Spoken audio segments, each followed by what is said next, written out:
Christmas tree. Have a happy holiday. What's up, PK family? My name is Nonstop Parkour, and today, if you read the title, yes, I am starting a new series called PK Family Fun Time. I know, corny and stupid, but whatever. It's basically gonna be a Q&A / reading your comments / sharing with you guys whatever other PK family members shared with me. So yeah. Oh wait, it's Christmas time. I gotta do what every other freaking YouTuber is doing these days. Okay, I've got my Christmas hat on, guys. How's it look? I gotta make it on the side, so you know it's not it's a Christmas hat. I'm a basic bunion. Now, basic bunion, guys. I'm like all the other bunions out there. Let's just dive straight into it. Something different is that I'll be answering questions from all types of social media posts. Instagram, Snapchat, Facebook, YouTube, all of it. Let's do YouTube first. Blah blah blah. Denzel says, which is harder when learning a move? Fear or doing the actual move itself? I say it depends on the move. If you're around average weight and average athleticism and things like that, then I guarantee you that you have the physical capabilities to do a backflip. But it's just super scary because, first of all, your body has never done it, and your body thinks it's falling when you actually do the backflip. Like, that's one move that's scarier to do, but physically relatively easy, kind of. But if you've tried a kip up before, that's not scary at all to commit to. Like, you're basically just doing this. But it's so hard to get the feeling of. So that would be an example of a move being harder to do, but not exactly scary. Michael Adelaja says, but I'm your biggest fan though, ... And question, have you ever learned a move and then have your muscle memory just go and have to relearn it? That's a recurring issue with my B-twist. I've never loved the B-twist so much, but it seemed like something I should learn, like one of the progressions I should learn to other moves. And since my heart wasn't in it, I learned it, and once I learned it, I didn't keep drilling it. And then I just kept on, I'm still like losing it and then getting it back and things like that. And it's never really been that solid. If you've seen my B-twist progressions video, it was never looked that clean. I just was never able to get the feeling of it, and I do plan on training that more.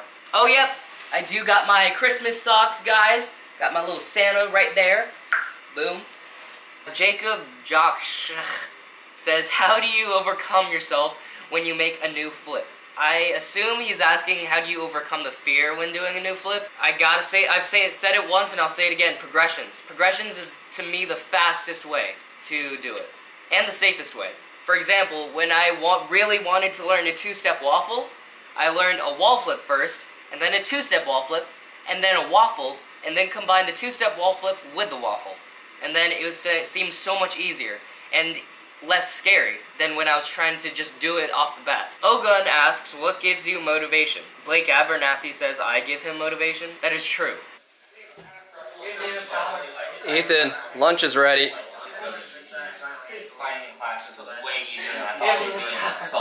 What the? No! Don't look at me! I'm a fraud! Oh my. He's the real Nonstop Parkour! Don't look at me! I'll leave you at it. But seriously, that's a easy and hard question at the same time, because there's a lot of things about parkour that gives me motivation, and it's hard to choose just one. I think just the simple fact that I know each time I train, no matter what the outcome, whether I don't learn the move I want, whether I do, I'm gonna end up happier than I was before I trained. That's a huge one. Another main thing that makes me super motivated to constantly train is that I really want to make a job out of this sport and out of YouTube. That's why I work so hard on YouTube also. The only thing that just keeps running through my mind is that you need to commit 100% because no one else is crazy enough to commit that much of their time and effort to one thing. So I think I gotta do that in order to guarantee something. But nothing's guaranteed, but you know, I'll get closer to that possibility. That was a long answer.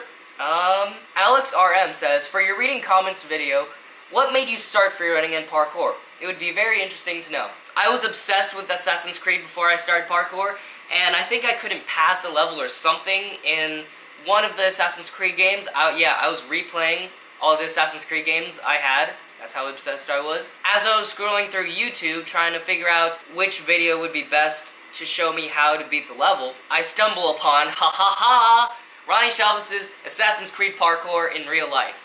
Well, technically Devin Supertramps, but whatever. After I watched that, I was like, oh my god, I have to learn this. As for me actually starting and getting the whole thing in motion, it took me about 2 months to actually do that, but that's a whole different story. The philosophical side of it, or the questionable side of it, I don't know. I was obsessed with Spider-Man from the ages of like 10 to 14 or something like that, and every single night, I kid you not, every single night, I would pray to God, God, please give me Spider-Man powers, and then sleep. Super quick, just please, please, please, give me Spider-Man powers. And then, I think I just gave up at some point of asking, at least specifically that. I didn't stop praying. I stopped praying for Spider-Man powers because, like, it's too unreal. And then, what do you know, about a year later, after I stopped asking, I find out about parkour. And I'd say this is probably the closest I can get to Spider-Man. Thank you, God! I have to replace the battery, because I am a noob. Let's head on over to the DMs. Let's see who slid into mine. This is pretty cool. This guy DM'd me. His name's Lingom. I'm not sure if that's pronounced right. He said, loved all your videos, bro. He asked if he could print my logo, this logo, onto a t-shirt and then wear it while he's training. And then I was like, go for it, man. For now, it's not copyrighted or I haven't claimed it or anything, so it's basically a free game. I probably shouldn't tell you that, but whatever. He sent me a picture of him wearing it. That's pretty awesome. TV Tyant asks, for your Q&A, what would you say is easier to get over the fear and execute, a side flip or a back flip? Depending on how you do your side flip, a barrel side flip, you don't go completely over your head, so it might be a little bit easier. A backflip is probably scarier though, but easier to get the feeling of after you get the fear over. So backflip scarier, side flip easier to just throw. Core Plays Pokemon says, favorite artist / songs to listen to while training? If you've watched my other videos of my other like raw footage of me training, you've probably gotten a taste of what I like to listen to. It's a very wide variety. But probably just the main song that I could get pumped up by is Cinderella Man by Eminem. Kind of a classic, old and classic, but you know, whatever. Hexus G says, what was the scariest flip or move you've ever tried? I would say probably the backflip when I was first learning it, because the scariest moves are always the easiest moves when you're first starting, because you have to learn a whole new thing. Once you're relatively advanced, you've learned all the basic moves, then all the other variations kind of come a bit easier. Not super easy, but they're just a bit easier to feel out. But the scariest advanced move, I would say, is probably Suicide Kip Up, because have you ever tried them? They're pretty scary to learn. Or Two-Step Double Waffle, because that's just the most advanced, craziest move I've ever tried. Joseph Kusabs, geez, you love commenting on my videos, keep doing it. Says, my question that I want to ask you is, what achievement or experience cemented your love for parkour? Right when I learned my first flip, the front flip. As soon as I landed that thing, just stomped it straight onto concrete, I was like, I love this. I love evolving. This is what I was made for. Followed through with that passion and that feeling in my gut. Couldn't be happier. My birthday was on the day you made the video, says David Das Scolis. Happy birthday! From Nonstop Parkour. Flip Daddy Jacob, I swear. Are you a Tanner Brongard fan? He says, hey Ethan, I'm your biggest fan. I just watched your ceiling pamphlet video, and that trick looked so good. Keep up the good work and peace. Thanks, bro. You're awesome. Yeah, then he sent me a video of his backflip. I helped him out a little bit with some tips, and yeah, he sent this video. Nonstop Parkour, this one's for you. Thanks for the advice, man.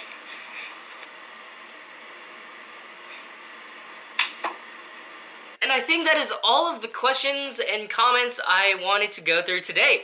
This was super fun. I'm really glad that I decided to start this series right now.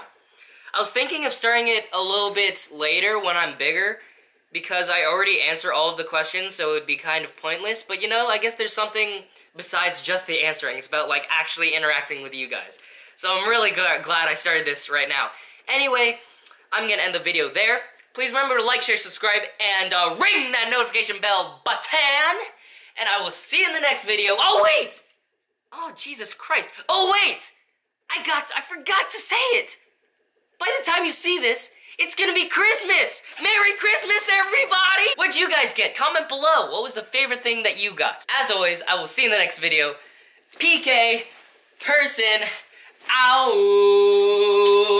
Roll. Gosh, this is a bad day for me.